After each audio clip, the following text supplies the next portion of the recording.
Foi assim mesmo que Deus disse. A semente da dúvida foi plantada. No jardim perfeito que Deus havia criado, não havia fome, dor ou morte.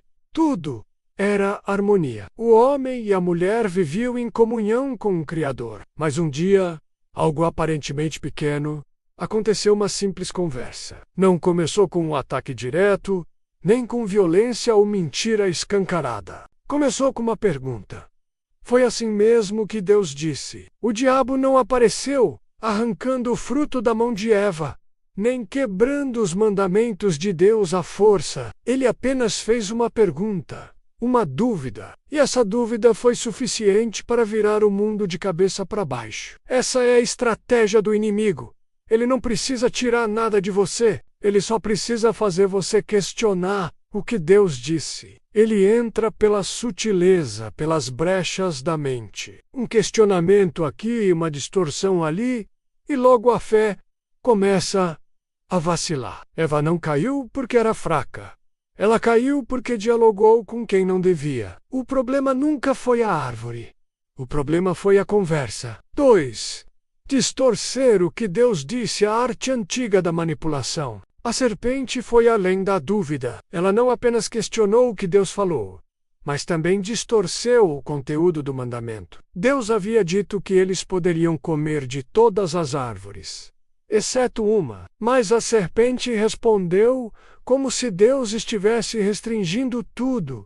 É verdade que Deus disse que vocês não podem comer de nenhuma árvore do jardim. Satanás inverteu a generosidade de Deus, apresentando-o como um tirano que priva seus filhos. Essa é uma tática comum do inimigo até hoje.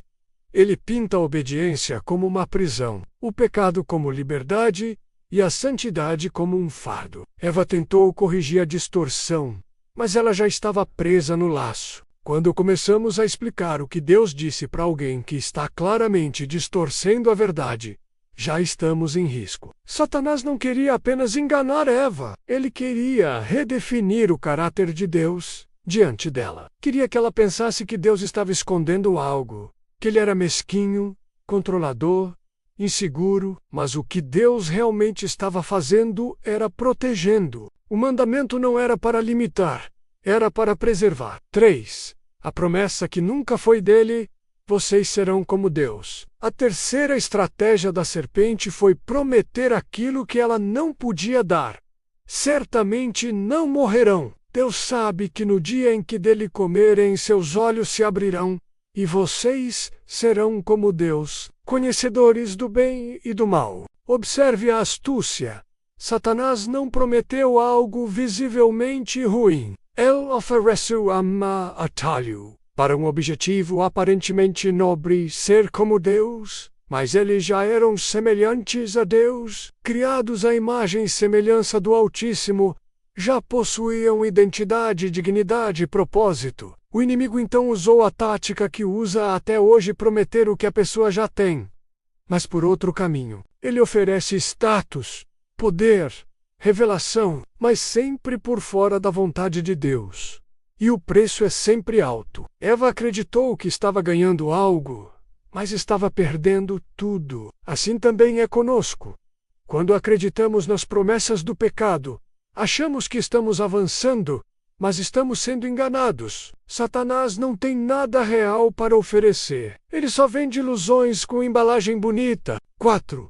Quando o olhar substitui a obediência, menos o coração se entrega antes da mão. Eva olhou para o fruto e viu que ele era bom para comer, agradável aos olhos e desejável para dar entendimento. Ela viu, desejou e pegou. Mas essa sequência começou muito antes. Começou no momento em que ela deu ouvidos à serpente. A queda não começa com a ação, mas com a atenção. Quando você começa a dar espaço ao que Deus mandou evitar, o pecado deixa de parecer tão errado. Aquilo que antes era proibido agora parece atrativo, justificável, até lógico. O problema não era o fruto em si, mas o que ele representava. Desobediência, rebeldia, independência de Deus. O olhar de Eva foi alterado, sua percepção do mundo e de Deus foi contaminada. Quando ela estendeu a mão para pegar o fruto, seu coração já estava longe do Criador. Assim é conosco. Ninguém cai de repente. A queda é um processo. Começa com um pensamento, um flerte com o erro, uma conversa que não deveria acontecer. É por isso que a Bíblia nos manda guardar o coração, pois dele procedem as fontes da vida. Quando deixamos o inimigo mexer na nossa visão espiritual, nossas escolhas começam a nos afastar de Deus. 5. A conversa que ainda acontece e como vencê-la. Essa conversa entre Eva e a serpente não ficou no Éden. Ela se repete até hoje todos os dias. Em diferentes formas, o diabo ainda planta dúvidas. Será que Deus te ama mesmo? Será que vale a pena esperar? Será que esse pecado é tão grave assim? Ele ainda distorce a palavra, fazendo com que promessas se tornem exigências e que mandamentos pareçam cruéis. E ele continua prometendo o que não pode cumprir. Alegria sem santidade, bênção sem obediência, sucesso sem cruz. Mas temos um caminho de vitória. Não conversar com a serpente. Jesus, no deserto, também foi tentado. Mas ao contrário de Eva, ele respondeu com a palavra. 3 vezes o inimigo tentou. E 3 vezes Jesus respondeu. Está escrito. A diferença está em com quem você decide dialogar. Se você conversar com Deus, você vence. Se você conversa com a serpente, você cai. Guarde isso. O inimigo não precisa arrancar nada de você. Ele só precisa plantar a dúvida. Não permita que a conversa errada entre no seu coração. Lembre-se do que Deus realmente disse e permaneça firme.